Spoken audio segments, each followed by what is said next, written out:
The local police arrived 20 minutes later, taking statements but looking skeptical. They suggested Minji might have wandered off, despite the parents' insistence about what they had witnessed. Han showed them his video, but it revealed only blurry lights, nothing conclusive. "We'll search the area," the officer promised, his tone making it clear he suspected family problems, not alien abduction. That night, as police with flashlights combed the nearby woods, Han contacted his colleague at the Space Observation Center. "Junho, I need to know if you recorded any unusual activity over Seoul tonight," Han explained, his voice shaking. After a long pause, Junho responded quietly. "This conversation never happened, but yes, something left Earth's atmosphere at incredible speed from your exact location at 8:17 p.m. The military is already asking questions." Jumi spent the night calling former military contacts, pulling in favors from her days as a tactical officer. By morning, her network had revealed something chilling. 6 other children had vanished around the world in the same manner within the last 12 hours. 3 days after Minji's disappearance, government agents arrived at their home. They wore plain clothes but carried themselves like soldiers. The leader, who introduced himself only as Director Kim, showed them classified photos of similar abductions from Brazil, Egypt, and Russia. "We believe an extraterrestrial species is collecting human children," he stated flatly. "We don't know why." Han slammed his fist on the table. "Why isn't the government doing something? Why isn't this public?" "To prevent panic," Kim replied. "But we're not doing nothing. We're forming a response team of specialists. Mrs. Han, your military background makes you valuable to this effort." Jumi's eyes hardened. "I'll do anything to get my daughter back. And you, Dr. Han, your scientific expertise could help us understand their technology." That evening, Han and Jumi packed essential belongings before being escorted to a hidden facility beneath an ordinary government building. There, they met other parents whose children had been taken: a Brazilian pilot, a Russian physicist, an Egyptian doctor. In the facility's main room, screens displayed tracking data of the alien craft, which had retreated to the dark side of the moon. Military leaders discussed response options, while scientists analyzed the abduction patterns. All the children had one thing in common, a researcher explained. Their genetic profiles show uncommon adaptability markers. Whatever these beings are, they want something in our children's DNA. Jumi gripped Han's hand as they stared at the lunar images showing a newly constructed base. "We're going to bring them back," she whispered fiercely. "All of them." Han nodded, his scientific mind already calculating possibilities. "And when we do, these aliens will learn why taking a human child is the worst mistake any species could make." 14 days after the abductions, the world changed forever. Giant ships appeared in Earth's skies, hovering over major cities. They were smooth and silver, shaped like arrowheads and larger than aircraft carriers. People ran through streets in panic while governments scrambled fighter jets. Han and Jumi watched from the underground facility as screens showed the massive vessels positioned above New York, Beijing, Moscow, and Seoul. "They're not hiding anymore," Director Kim said, his face grim. "They want us to see them now." The facility buzzed with activity as military leaders argued about whether to attack. Scientists monitored radiation levels while communication experts tried to detect signals from the ships. At exactly noon, every electronic device on Earth, phones, computers, televisions, displayed the same message: "We come in peace. We wish to speak." An hour later, the aliens requested a meeting with Earth's leaders at the United Nations. They called themselves the Kree and promised no harm would come to the human representatives. "It's obviously a trap," General Park argued in the emergency council meeting. "Perhaps," Director Kim replied, "but it's also our first chance to learn about our enemy and the children they've taken." The council selected 5 representatives: a diplomat, a scientist, a military leader, and 2 parents of abducted children. Han was chosen for his scientific knowledge, while Jumi's military background made her valuable as security. The meeting was set for the next day at the United Nations building in New York. That night, Han couldn't sleep as he prepared questions about Kree technology and, more importantly, about Minji. Don't show them how desperate we are, Jumi advised as they dressed in the formal clothes provided for them. They took our children to gain power over us. Don't give them that satisfaction. The United Nations Hall was heavily guarded when they arrived. Special forces teams positioned on nearby rooftops while ordinary citizens gathered behind barricades, holding signs demanding answers about the missing children. At precisely 10 o'clock, a beam of light appeared in the center of the hall. 3 tall figures materialized. The Kree stood nearly 7 feet tall with pale blue skin and large dark eyes. They wore silver suits that seemed to flow like liquid metal. Their leader stepped forward. I am Zox, commander of the Kree Exploration Fleet. We come to establish peaceful relations with Earth, then explain the abduction of our children, demanded the human diplomat. Zox tilted his head in what seemed like confusion. Abductions? We have taken no human offspring. We only arrived in your solar system 2 days ago. Han studied their body, language, looking for signs of deception. The aliens appeared genuinely puzzled, but something wasn't right. Their ships matched the design of the craft that took Minji. While the official talks continued, Han noticed a small device on one Kree's wrist. It emitted a faint energy signature that matched readings taken during the abductions. He quietly photographed it with a special camera hidden in his watch. During a break in negotiations, Han showed the images to Su Jin, a technician monitoring communications. The energy patterns are identical to what we detected when the children vanished, she confirmed. Jumi overheard and approached the Kree translator, who seemed younger and less guarded than the others. Your technology is impressive, she said casually. Those wrist devices, what do they do? The young Kree looked pleased by her interest. Many things. They can track biological signatures across great distances. Very useful, F. Like children? Jumi asked, keeping her voice neutral. The Kree's expression changed subtly before he composed himself. I should rejoin my delegation. That evening, as the aliens returned to their ships with promises of future talks, Han and Jumi shared their discoveries with Director Kim. They're lying, Han said. The energy signature proves it. And their reaction when I mentioned children was telling, Jumi added. They know exactly what happened to Minji and the others. Director Kim nodded gravely. We'll continue these fake negotiations while preparing our response. Their technology is advanced, but they've underestimated us. They don't realize Earth has been developing secret defenses against extraterrestrial threats for decades. Later that night, a junior technician named Jin approached Han with troubling news. Sir, I was analyzing transmissions between their ships. They're sending signals to the moon exactly where we detected that base. Han's heart raced. Can you decode them? Partially, Jin replied. They mentioned specimens and genetic extraction. Sir, I think they're experimenting on the children. Han's hands trembled as he called Jumi. Their worst fears were confirmed. Minji was still alive, but time was running out. Tomorrow, Jumi said, her voice hard with determination, we stop playing diplomat and start acting like parents. While the world leaders continued meetings with the Kree, Han and Jumi worked with a small team of scientists and military specialists in a secret room beneath the United Nations building. They had 24 hours to find proof that the aliens were behind the abductions. If we accuse them without evidence, we risk losing any chance to get the children back, Director Kim warned. Han studied the data from the Kree ships, looking for patterns. Something about their technology seemed familiar to him from his research years before. The energy signatures matched theoretical models he had created for advanced quantum transportation. I need to get closer to their shuttle, Han said suddenly, the small craft they used to travel between their mothership and Earth. Director Kim shook his head. Too dangerous. They guard it carefully. I don't need to board it, Han explained. I just need to place this on it. He held up a tiny device no bigger than a button.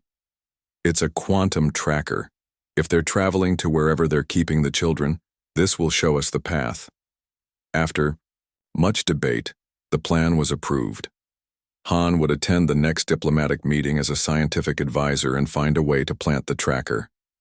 The following morning, Han nervously straightened his tie as he entered the meeting room. The Kree delegates stood tall and imposing, their blue skin shimmering under the lights. Commander Zoc spoke about cultural exchange programs while Han waited for his chance. During a break, Han approached the Kree science officer with questions about their propulsion systems. As they talked, he pretended to stumble, catching himself against the alien suit. In that brief contact, he pressed the tiny tracker against the fabric where it would later transfer to their shuttle.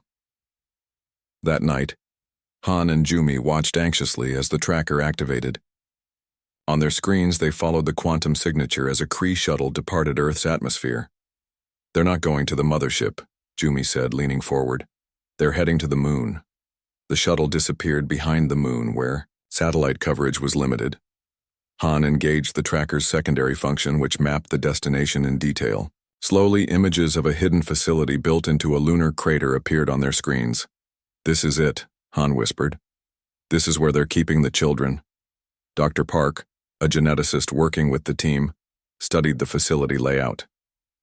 "These chambers here, they match designs for advanced biological research labs."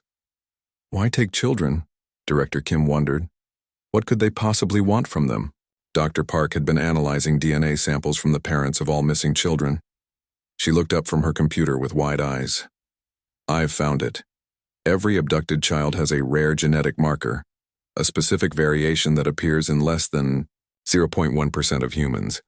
This variation allows for extraordinary cellular adaptation." "In simple terms?" Jumi asked impatiently. "These children can adapt to extreme environments faster than any other living organism we've studied. Their cells can rebuild and transform in ways that should be impossible." Han suddenly understood. The Kree must come from a dying world or face some biological threat. They want our children's adaptive abilities. The team brought their findings to the Security Council. Images of the lunar base and the genetic analysis were displayed on large screens. Military leaders discussed options for a rescue mission, but the challenges seemed insurmountable. "Their technology is too advanced," General Park argued. "A direct assault would fail." "Not necessarily," Jumi countered. "I've been studying their ship designs. They have weaknesses, particularly in their sensor arrays. With the right approach, we could reach the lunar facility undetected." As the debate continued, Han received an urgent message from Jin, who had been monitoring Kree communications. He rushed to a computer terminal and pulled up the decrypted transmissions. "They're accelerating. Their timeline," Han announced, his voice breaking. "They're starting the final extraction process tomorrow. If we don't act now, the children may be permanently altered or—" He couldn't finish the sentence. Jumi placed her hand on her husband's shoulder, then turned to face the council with fierce determination. "We have experimental spacecraft, developed from recovered alien technology. They're not fully tested, but they can reach the moon in 3 hours instead of 3 days." "The risk is too high," someone objected. "Higher than losing our children forever?" Jumi challenged. "I'll lead the mission myself." Other parents of missing children stepped forward, volunteering despite the dangers. Among them were a Brazilian pilot, an Egyptian doctor, and a Russian combat specialist, all with military or scientific backgrounds. "We leave in 6 hours. Director Kim decided. "While Earth's military creates a distraction, a small rescue team will infiltrate the lunar base." That night, as they prepared for the most dangerous mission of their lives, Han held a photo of Minji. "We're coming for you. Heap longer." Earth's military leaders gathered in the underground command center, finalizing their strategy. Massive screens displayed the positions of Kree ships in orbit and the hidden base on the moon. General Park stood before a group of pilots, chosen for their exceptional skills and unflappable courage. "For decades we've prepared for this day," he announced, his voice steady. After the first UFO crash in 1989, nations secretly shared recovered technology. We built weapons and ships the public never knew about. Today we use them. In a hidden hangar beneath the Nevada desert, 6 experimental spacecraft were being prepared for launch. They looked nothing like conventional rockets. Their sleek, dark hulls absorbed light rather than reflected it. These vessels could reach the moon in just 3 hours using principles reverse-engineered from alien technology. Han kissed Jumi goodbye before she boarded the lead ship with 7 other team members, all parents of abducted children, each chosen for their special skills. Jumi would lead the rescue operation while Han remained on Earth to coordinate the scientific aspects of the mission. "Bring her home," Han whispered, pressing Minji's favorite toy rocket into Jumi's hand. "I will," she promised, tucking it into her pocket. As darkness fell over the Pacific Ocean, Earth launched its first strike. Specialized electromagnetic pulse weapons targeted the Kree ship's communication systems, temporarily disabling them. Commander Zox was in the middle of diplomatic talks when all contact with his fleet suddenly ceased. "What is happening?" he demanded, his usual calm demeanor cracking. "I believe this is what humans call a distraction," replied the diplomat coldly. Across the globe, hidden weapon platforms activated, launching advanced missiles at the Kree vessels. The aliens had superior technology, but they were caught completely off guard. Their ships scrambled to defend themselves as Earth's military forces engaged them from multiple fronts. Meanwhile, Jumi's rescue team launched under cover of the chaos, their ship's stealth systems making them nearly invisible against the darkness of space. They accelerated toward the moon at incredible speed while the Kree focused on the more obvious Earth attack. "They never expected this level of resistance," said Taeho, a former Air Force pilot whose daughter had been taken from Seoul 3 days after Minji. "They thought we were primitive."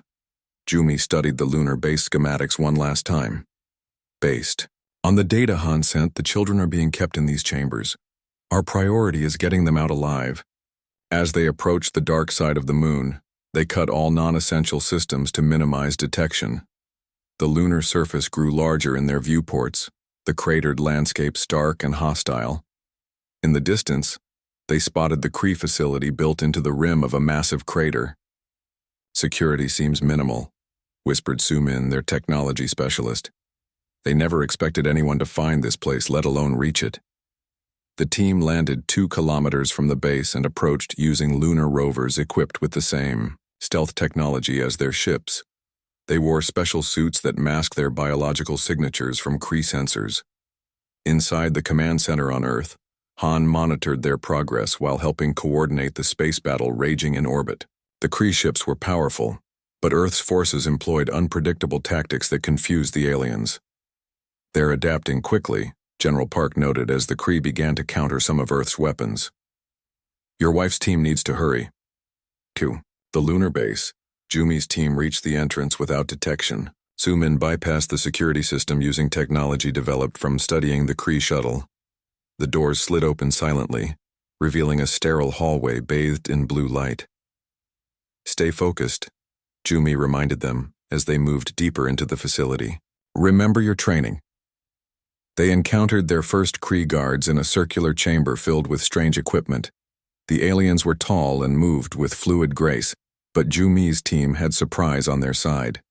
Using non-lethal stun weapons, they quickly neutralized the guards without raising an alarm. "This way," directed Mei Ling, a Chinese doctor whose son had been taken. She pointed to readings on her scanner. Multiple human life signs ahead.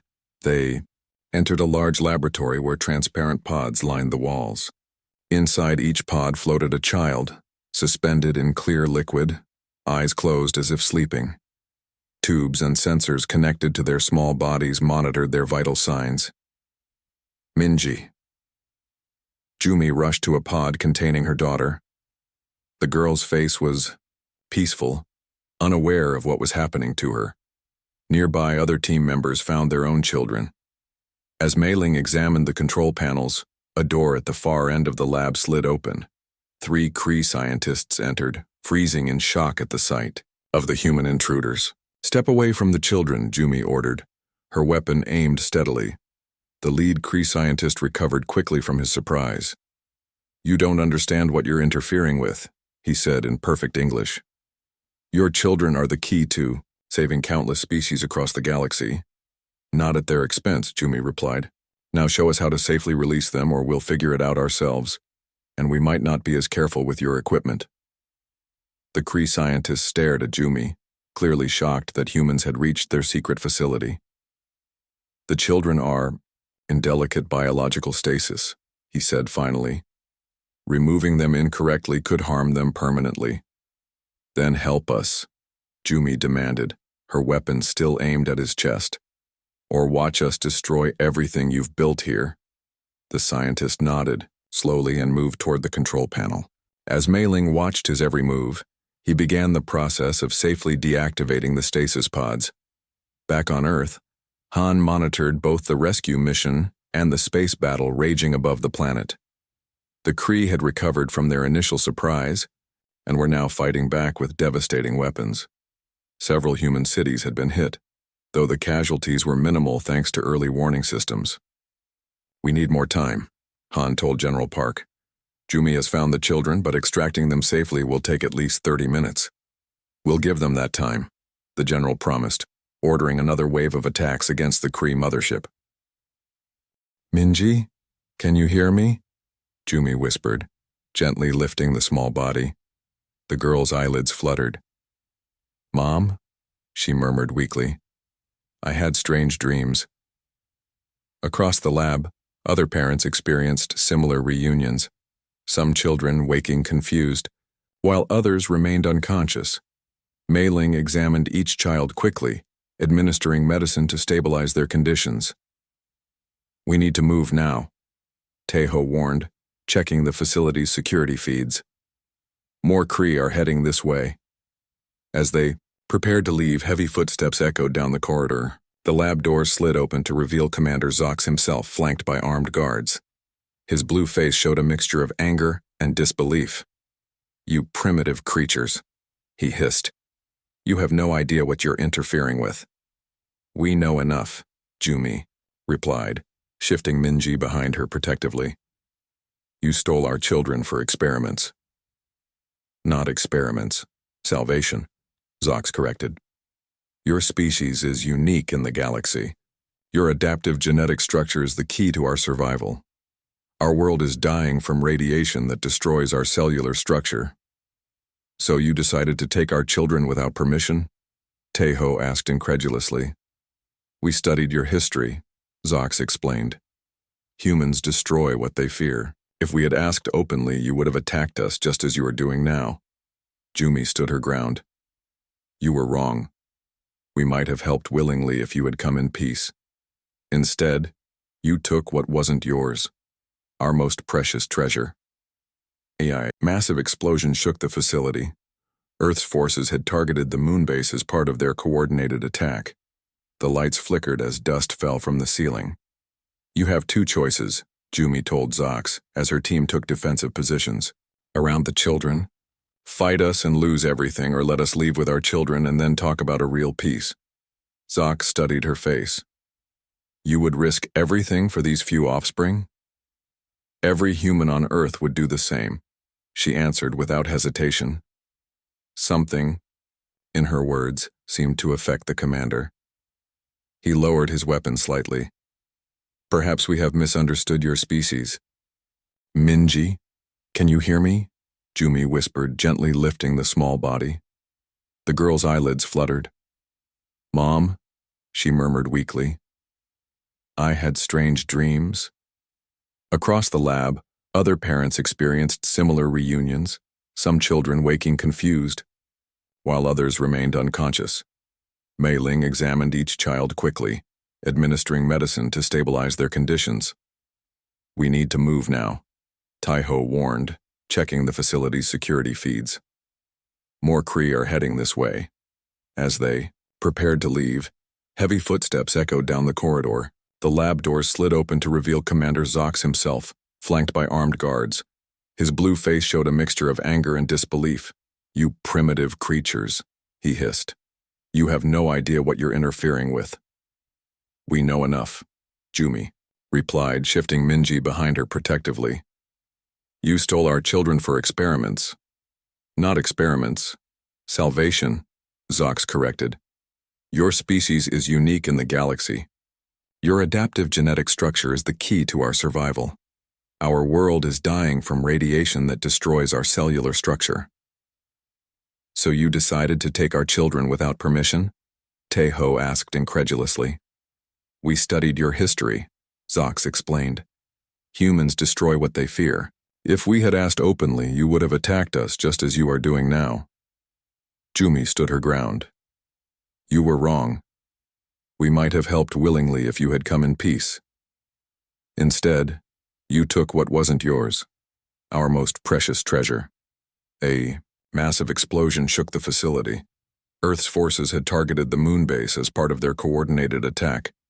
The lights flickered as dust fell from the ceiling. You have two choices, Jumi told Zox as her team took defensive positions around the children. Fight us and lose everything, or let us leave with our children and then talk about a real peace. Zox studied her face. You would risk everything for these few offspring? Every human on Earth would do the same, she answered without hesitation. Something, in her words, seemed to affect the commander. He lowered his weapon slightly. Perhaps we have misunderstood your species,